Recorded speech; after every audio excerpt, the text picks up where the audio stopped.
Hello everyone, welcome to this new video on for loops in Python. In this video, I'm going to go over how to define for loop and how to do various sort of things with for loop in Python. So if you have ever gotten confused with how to use for loops in Python, then this is the video for you. Now, before I move ahead with the video, I would like to first of all introduce myself. So my name is Rahul Jha and I am from technicalustad.com, and let me also tell you a little bit about technicalustad.com. Technicalustad.com is an online platform which provides technical content related to various fields, like Python is one of them, and there are also some other sort of fields for which it provides some technical content in the form of blog and videos.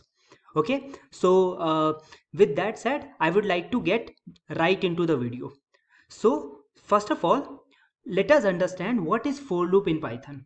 So what do you mean by for loop?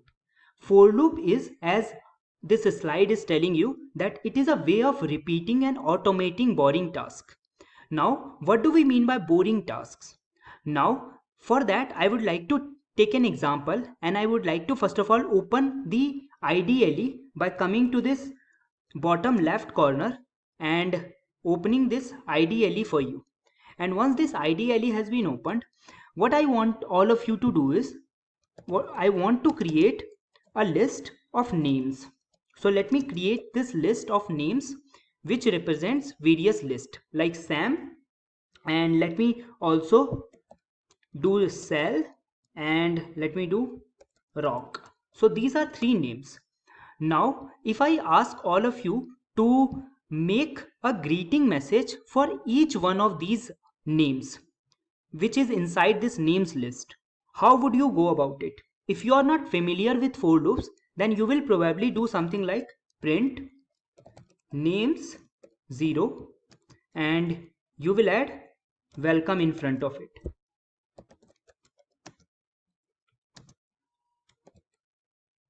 Okay, so if I hit enter, then it is saying welcome Sam, because names 0 is corresponding to this first element of the names list. Now if I change this index from 1 to 2, 1 to 1, 0 to 1, and if I hit enter, it is saying welcome Cell.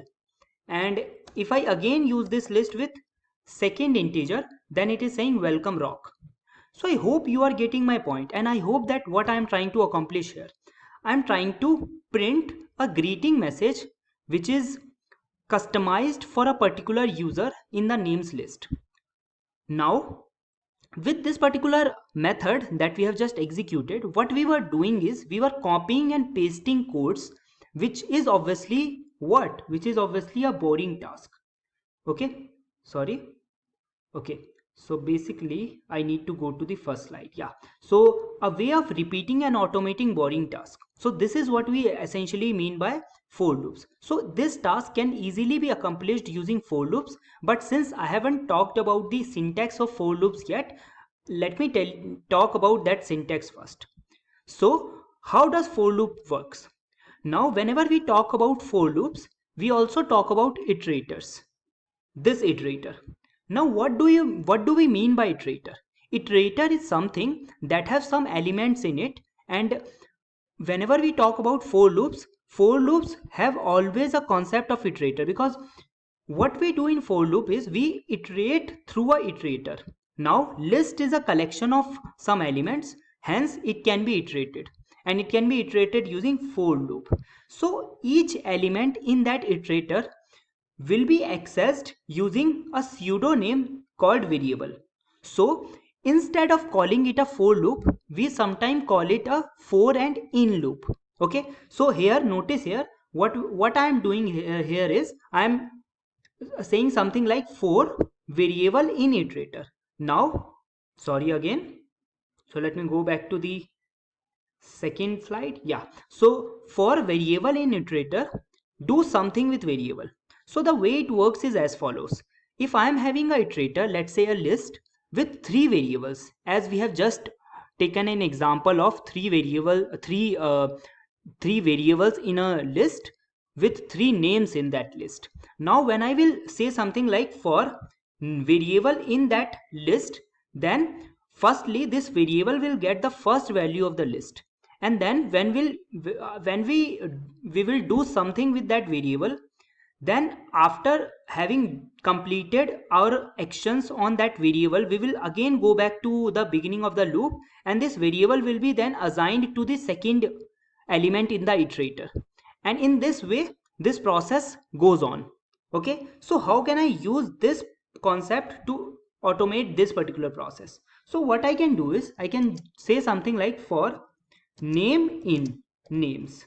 So the moment I say something like this, I get an access of the first value, which is Sam, in a variable called name. And after doing this syntax, I need to put colon, and the moment I hit enter, I will automatically get some indented space. The reason is that whatever I want to do inside this for loop will come as a indentation portion. Like I want to print this name, so I'll say something like print. So after printing this Sam, what it will do is it will again throw the control to the for loop, and it will assign name to cell, and then it will again print cell, and it will again go back to the beginning of the loop, and it will assign name to rock. Now this process will continue as long as this whole items in the names list or iterator gets exhausted. Okay, so if I hit enter, notice here we get the value of Sam, Cell and Rock. But what we are interested in is we want to also add this welcome message to the beginning of these names. So if I hit enter, notice here we have got welcome Sam, welcome Cell and welcome Rock. So I hope you understand the concept of for loop. Now let me move on and let me talk about how can I use range with for loops. It's very simple actually.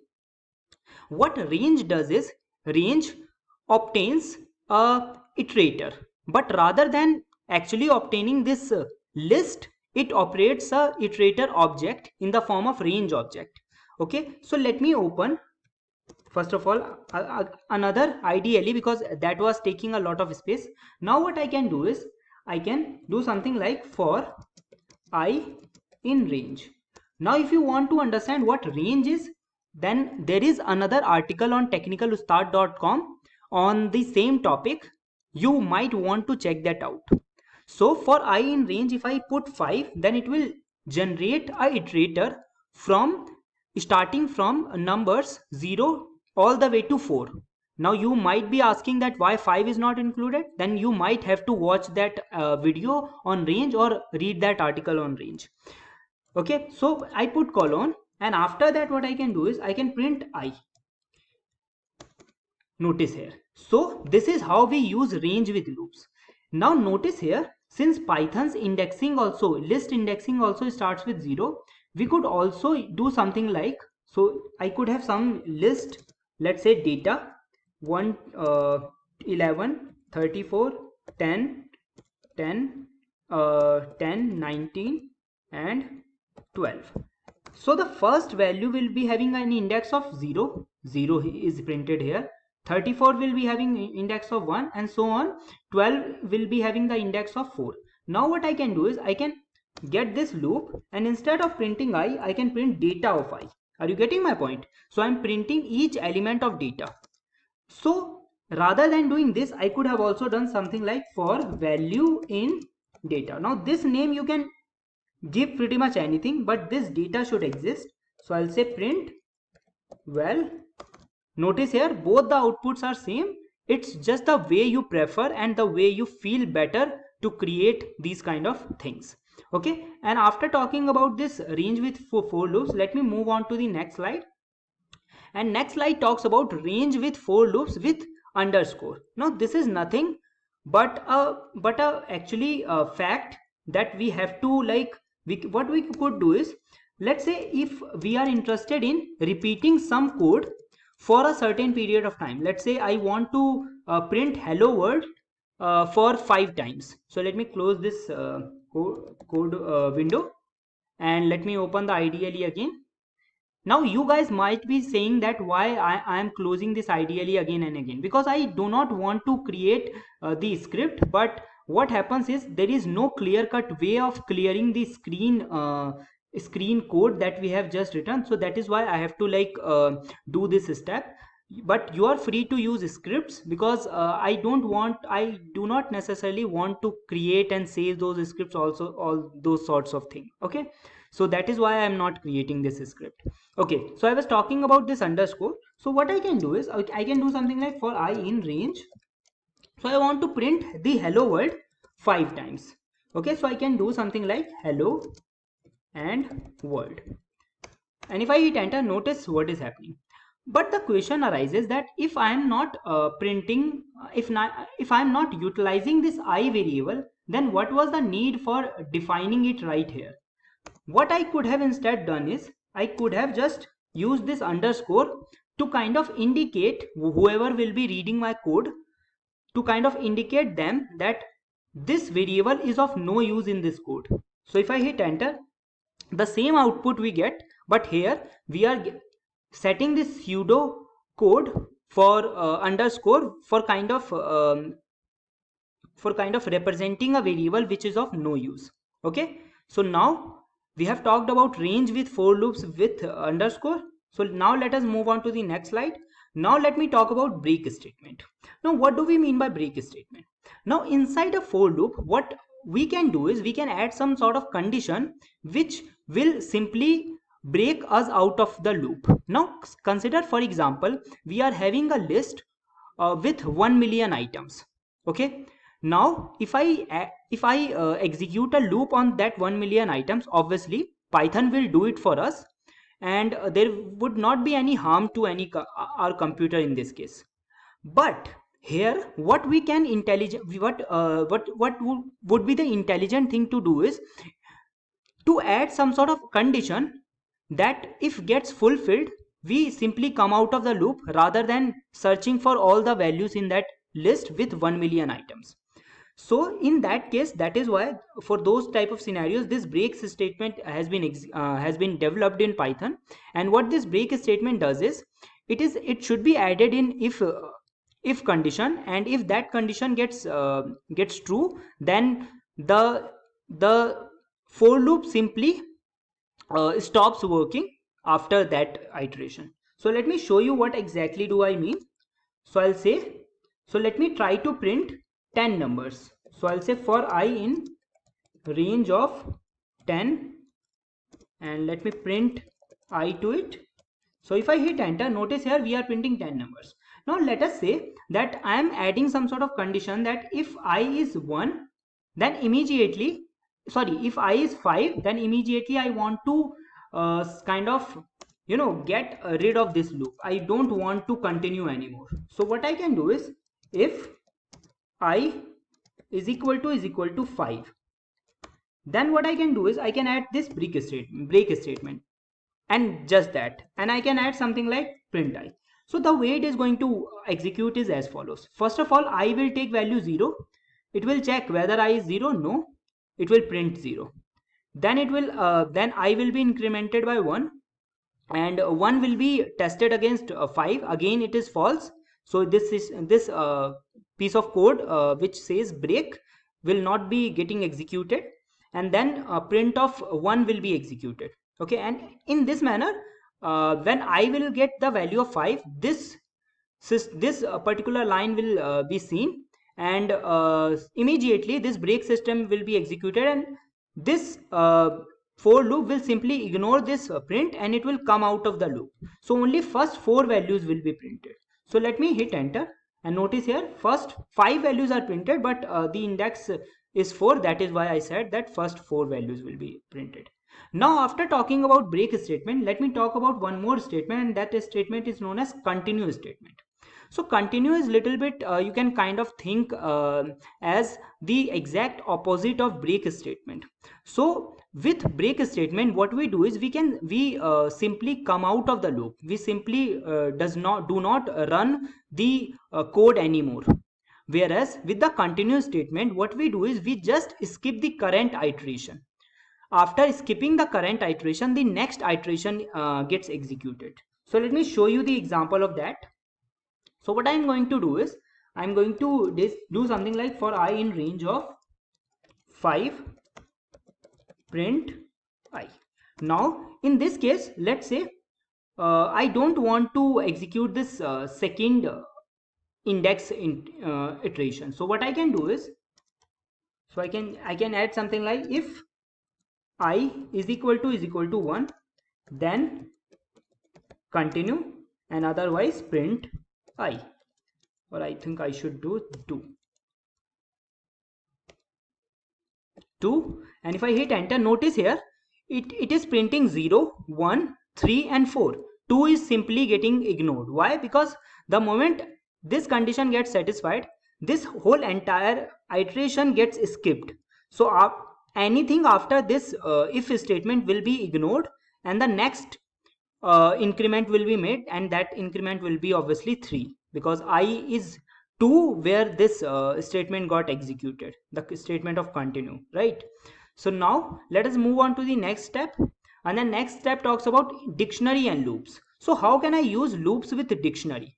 Now dictionary is not an iterator like list. List is an iterator because it holds collection, but the dictionaries keys and values are iterators, because when we access dictionaries keys and values, they act as a iterator. So I'll show you how to work with dictionaries keys, and with values I'll just give you a hint, and you can probably work on that on your own. So I'll define my dictionary as let us say define my dictionary, and I'll define it as name, and I'll define a name as Sam, and I'll define age. I'll define age as 13. I'll define nationality, national, yeah, or national. I'll define US. Okay, so now what I can do is I can call my dictionary dot key, and if I do that, then it returns a kind of a list kind of structure, but this is an iteration. This is an iterator, and what I can do is I can loop through it. So I can do something like for key. So I can do something like for key in my dictionary dot keys, and I can print key. Okay, so notice here what it is going to do. It is going to print name, age and national, because these are the various keys which are associated with this my dictionary. Okay, and if you call the dot values method, then you will be able to access the values of this dictionary. Okay, so I hope you understand that dictionary is by default not a iterator, but we can access their keys and values, and we can make them work as a iterator the way we work with the list. So now let us look at strings and loops. So let us see how does strings and loops works out. So I told you that for loop only works with iterator. What are the different type of iterators we have seen so far? We have seen that list is a iterator. We have seen that dictionaries keys and values are iterators by accessing their methods, and there is one more thing which is string. So let me define a string called name, and name will be just a piece of text which is essentially a iterator. Now in every iterator there is a concept of element. What is the element for this string? The element for this string will be character. So each character like R, A, H is what made up the character of this string. So I can say something like, so if it is a iterator, I can loop through it. So I can say something like if for character in for ch in name print ch. So if I do print ch, it is going to print all the characters of my name. So then it prints R A H U L. So this is how it works. This is how this string and loops works. So finally I'll be spending some time on talking about nested loops, and I guess this will be our last topic. Okay, so let's see how does nested loops plays out. So to talk about nested loops, what we need to understand, first of all, you need to be very comfortable with normal loops, because if you don't understand the concept of normal loops, then understanding the concept of nested loop will get a kind of little difficult. So the best way to actually practice and learn about nested loops is actually by using print statement. So let me show you how does these things play out. So I'll say for I in range of 1 to 3.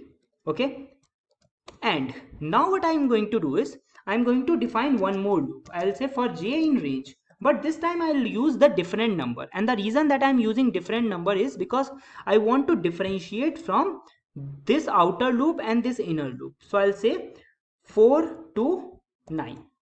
Okay, and I think I should use probably 6. And after that what I'm going to do is I'm going to first print I, and after coming out of this loop, this inside loop, I will print J. Sorry, I'll print I outside, or rather I think it is wrong way. I'll print I here, print I, and I'll print J inside this. Okay, so now before even I run this particular code, you please pause the video and try to guess what will be the output of this code. So let me tell you and walk you through this code and show you how exactly the output will look like. First of all, I'm not running this code right now. What I'm going to do is just visualize. First of all, this outer loop is going to work. This range is taking value as first I, 1. So I will be 1. So it will print 1, and then it is going to execute this loop. So I is still 1, and this loop j going to take values 4, then 4 will be printed, and then this loop will be coming up again here, then j's value will be 5 and 5 will be printed, and since range does not include the last value, so hence 4 and 5 value will only be printed. Then this whole, since this inside loop has been exhausted, then this whole code will go back to this I, and since I took value as 1, and now it is going to take value as 2, and it's going to first print 2, and then after that it is going to come here. So let me now run this cell and notice here, first it prints I is equal to 1, and then it prints 4 and 5, and then it prints I is equal to 2, and then again it prints 4 and 5, because this 4 and 6 are actually quite same. So this was the concept of for loops.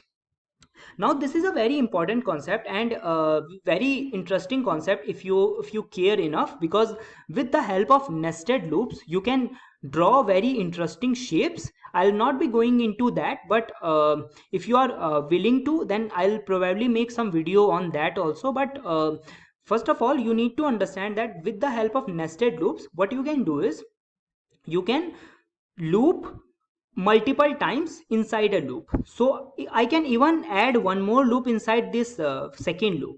Okay, so this was the concept of nested loops, and with that said, I guess yeah, so there is one more concept that I want to talk about, and that is else in loops.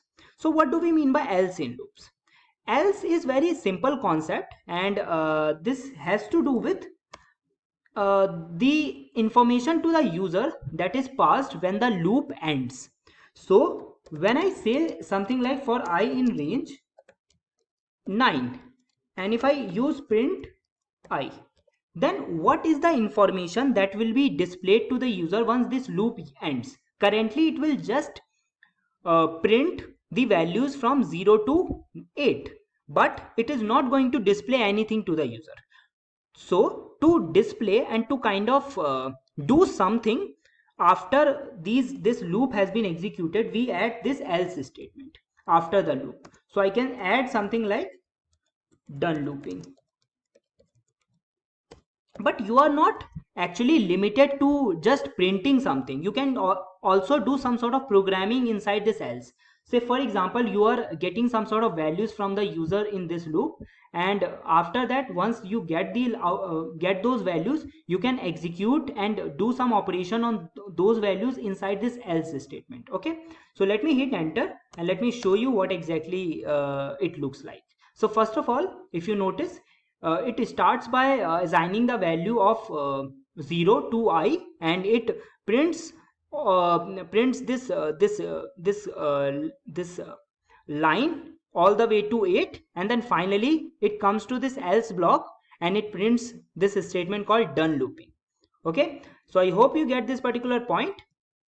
And finally, thank you so much. So with that said, I'll stop this video right here, and I hope you have been able to understand whatever I have discussed in this particular video. If you have not, please post your feedbacks in the comment down below, and also consider the subscription of this particular website.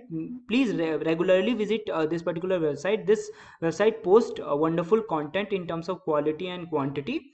Okay, so thank you so much for watching my video. Have a nice day.